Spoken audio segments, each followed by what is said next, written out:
Fala pessoal do SEIB, tudo bem com vocês? Principalmente você da segunda série e do segundo médio. Nossa Danilo, mas tudo bem? Estamos de quarentena, fechados em casa. Meus queridos, é um momento difícil. Eu tive a oportunidade de conversar com alguns alunos que foram na semana que antecedeu a quarentena. Nós vamos ter que passar por esse momento que vai precisar de muito bom senso, vai precisar de muita ajuda mútua e eu tenho certeza que nós vamos sair dessa.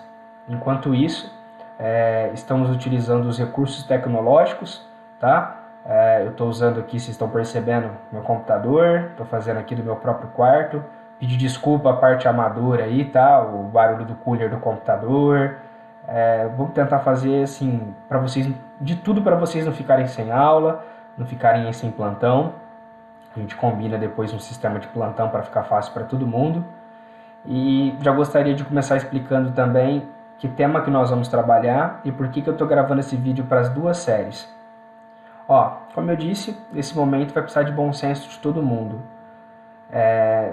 Eu e o Marcão, no caso o Guto também, né, no segundo médio, nós estamos gravando alguns temas de aula e para não ter que gravar duas vezes o mesmo tema, eu combinei com o Marcão, combinei com o Guto. No caso dessa aula específica, combinei com o Marcão, que na história 1, na frente 1 de história, alguns temas são parecidos, né? Alguns temas estão mais próximos.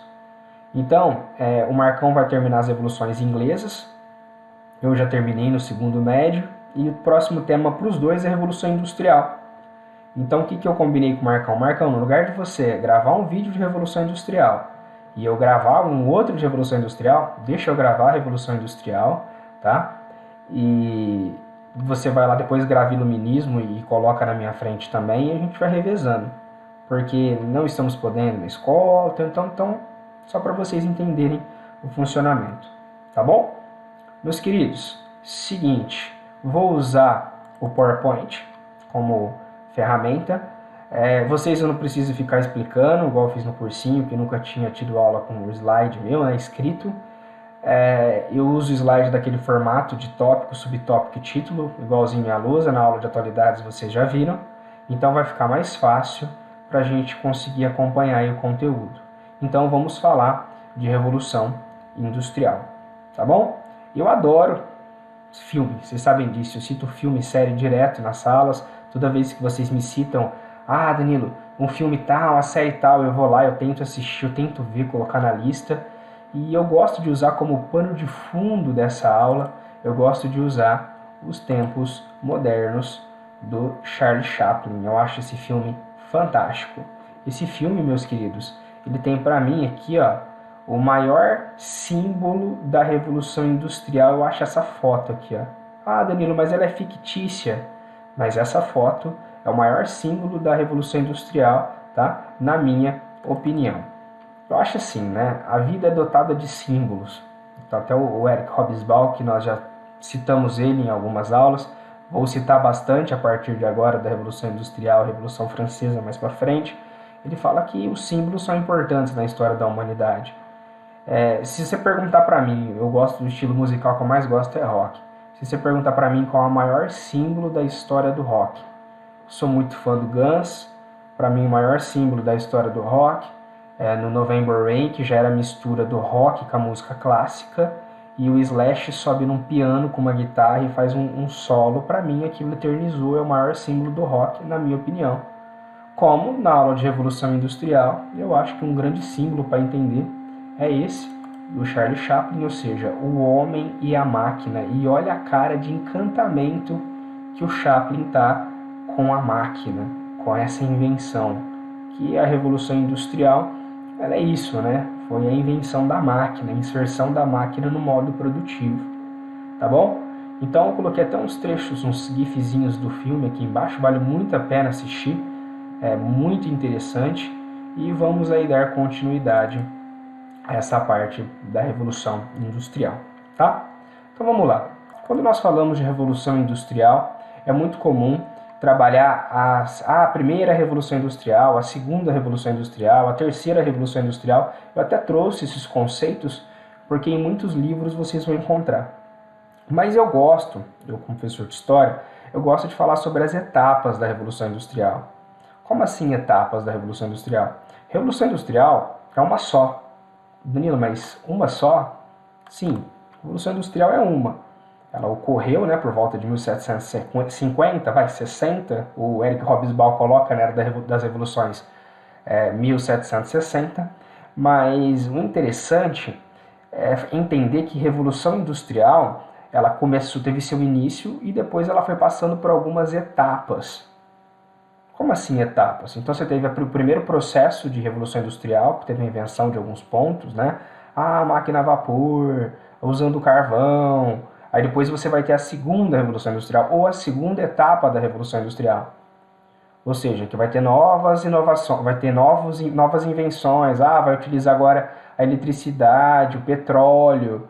Então, aí a terceira Revolução Industrial, chamada de científica tecnológica. Então, se você for analisar, quando a gente estava estudando para história, lá no ano passado, eu até costumo falar que existem as duas maiores revoluções da vida do homem, são as duas que nós estamos passando até os dias de hoje. Nós já estudamos revoluções inglesas, nós vamos estudar a Revolução Francesa, vamos estudar um monte de revolução. Mas as que nós estamos passando até hoje é a Revolução Neolítica, ou seja, deixamos de ser nômades e nos tornamos sedentários com a invenção da agricultura, o surgimento da agricultura, e a Revolução Industrial, que até hoje nós estamos passando por ela. Então, se você olhar para o seu slide, você tem algumas etapas da Revolução Industrial. A primeira etapa, chamada de Primeira Revolução Industrial, de 1760 a 1860. Eu coloquei essa data, mas eu não sou muito fã de colocar a data porque não tem um ponto específico. Começou esse ano. É um processo. E todo processo, não tem um dia exato que começou a Revolução Industrial, um ano exato que começou uma nova etapa. Tá bom? Aí a segunda etapa, da metade do século XIX até o século XX, uma parte do século XX. A terceira etapa, que geralmente vocês aprendem na geografia. E eu trouxe aqui a famosa Revolução 4.0. Até na geografia, os professores trabalham com vocês um pouquinho sobre a Revolução 4.0, chamada também de a revolução da tecnologia, do mundo digital, da inteligência artificial. Olha isso. Até coloquei novas tecnologias que permitem a fusão do mundo físico, digital e biológico. É isso mesmo, meus queridos. Você imagina que transformação que nós tivemos das máquinas, da invenção das primeiras máquinas, a hoje uma impressora 3D. Isso mesmo, pessoal. Uma impressora 3D. Hoje as impressoras elas são capazes aí de imprimir casas. Eu vi um vídeo esses dias de uma impressora lá na Rússia 3D imprimindo uma casa. É isso mesmo, essa casa aqui ela foi impressa, tá? Com uma impressora 3D. Olha aqui o tamanho da impressora aqui, tá? E tendo em vista essa impressora 3D, né? Ela imprime casa. Olha isso. Na China já existem fábricas que não têm funcionários.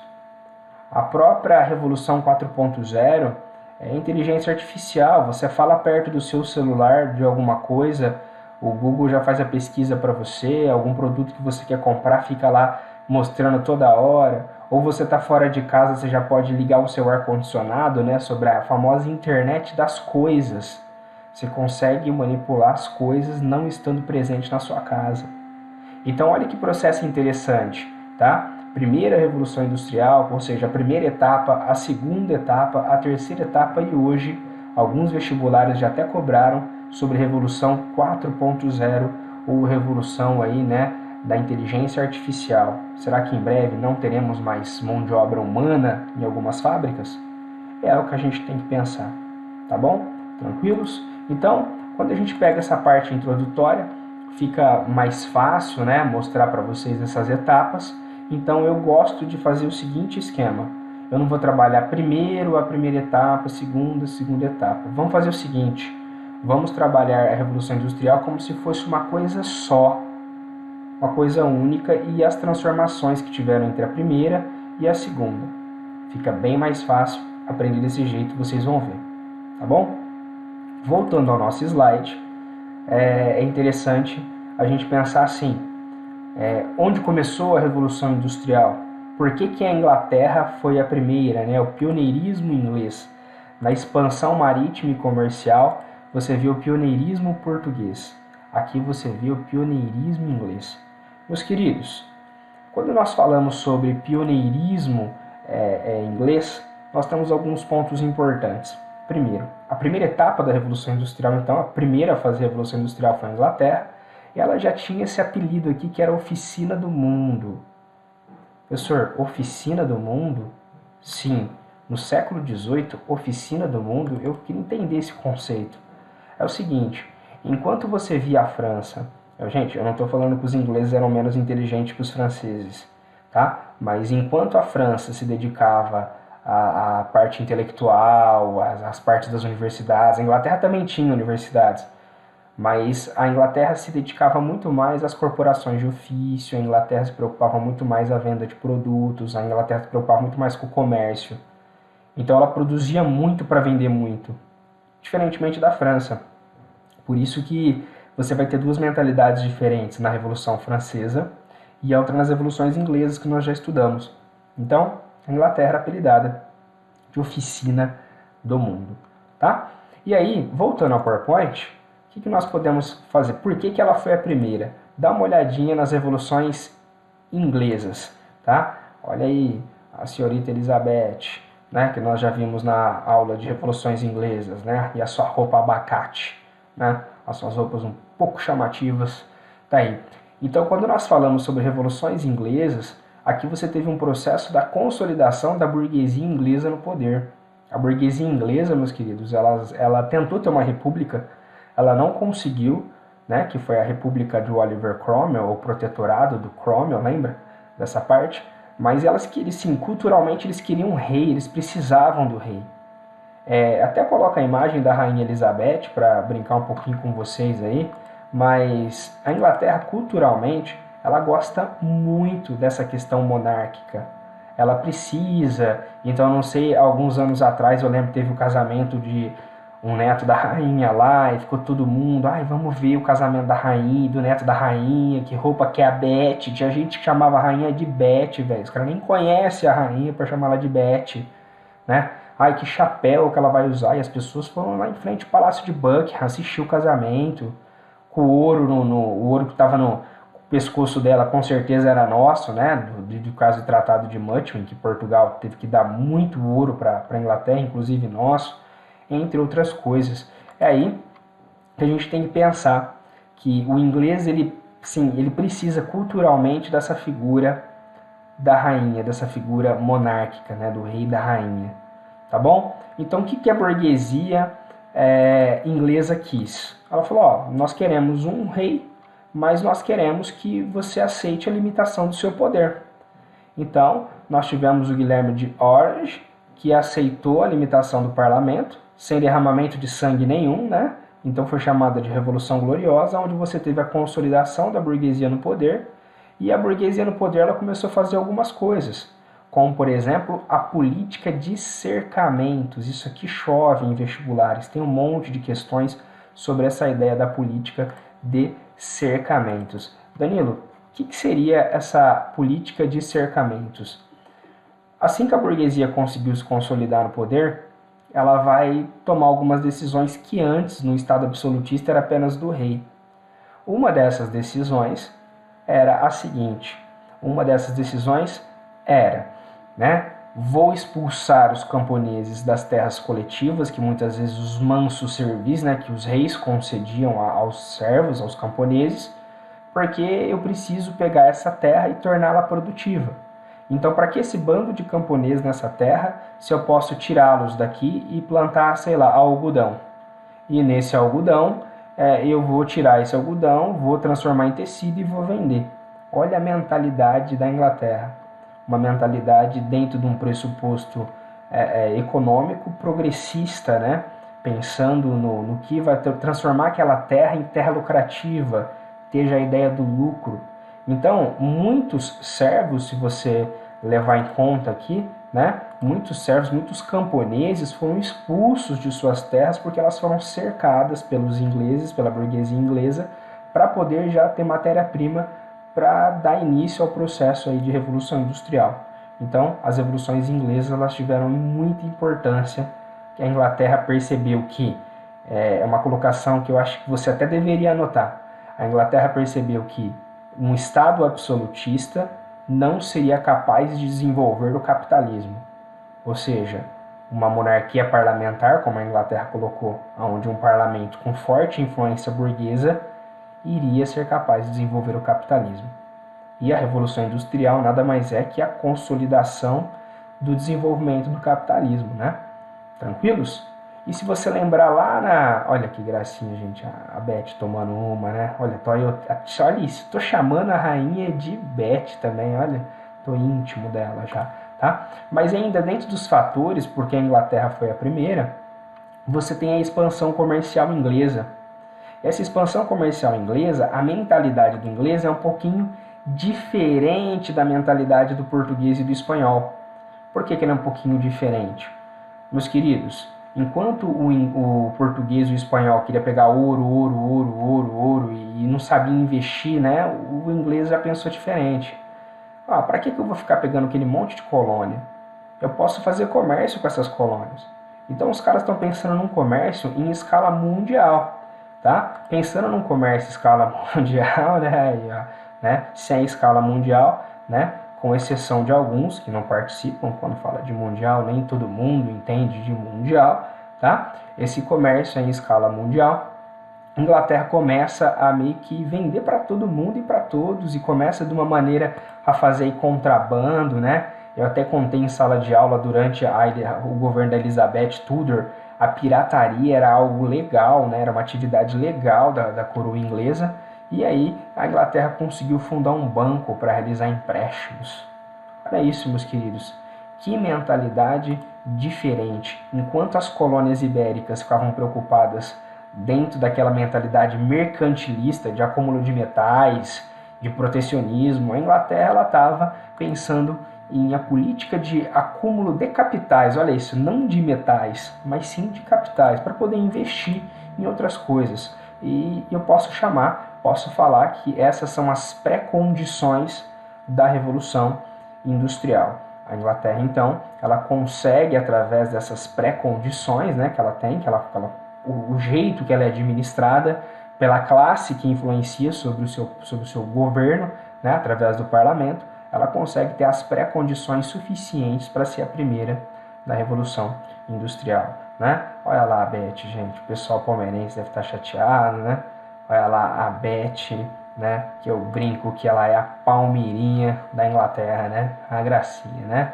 Palmeirinha britânica. Tranquilos, meus queridos?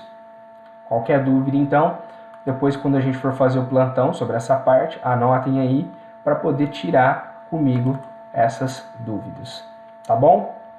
Dando continuidade a esse pioneirismo inglês, voltando para o slide, nós podemos pensar aí entre a ideia da matéria-prima. Como assim, Danilo, a matéria-prima? A Inglaterra, ela teve, eu vou falar que foi um pouquinho de sorte, né, de estar numa região muito rica em matéria-prima. Então, que tipo de matéria-prima? Aqui eu gosto de colocar, ó, o ferro para fazer as máquinas, o carvão, né, necessário para fazer o vapor, a lã, por causa da política de cercamentos. Antes do algodão, meus queridos, era a lã. Né? Se você pegar a lã daquelas ovelhinhas bonitinhas que ficam em terceiro lugar, né? Primeiro as capivarinhas, segundo as lhamas, terceiro as ovelhinhas, né? Que são as criaturas divinas. Os caras tosqueavam as ovelhas, né? Tiravam a lã dela para transformar em tecido. Então precisava, né, de terra para colocar essas ovelhas também. E o algodão que vai ser muito mais leve que a lã, né? O algodão ele vai acelerar o processo produtivo da Revolução Industrial. Tranquilos? Outra coisa que a gente tem que ver e analisar é o que esses fatores, né, essas mudanças também, né, o que esses fatores influenciaram nessas mudanças. Que tipo de mudança? Né? Olha a galera numa mina de carvão aí. O que trocou? As ferramentas das oficinas medievais, elas foram substituídas por máquinas, por isso Revolução Industrial, tá bom? A energia humana, ela foi substituída pela motriz, pela força da máquina. E essa é a parte que eu mais gosto. A oficina foi substituída pela fábrica. Aqui a gente consegue falar um pouquinho sobre espaço fabril, fábrica, Olha que palavra assim. Nossa, professor, mas é tranquilo, ela é mais... Pessoal, o ambiente da fábrica é um ambiente fechado, um ambiente que inicialmente ele tinha luz por causa da necessidade do sol. Sorte do operário que ele não precisava trabalhar durante o dia, mas com a invenção da energia elétrica, esse operário foi obrigado a trabalhar durante a noite. E a fábrica é um ambiente que você tem que estar fechado, não tem relógio para você ver, você só tem que produzir, trabalhar. Eram ambientes assim insalubres.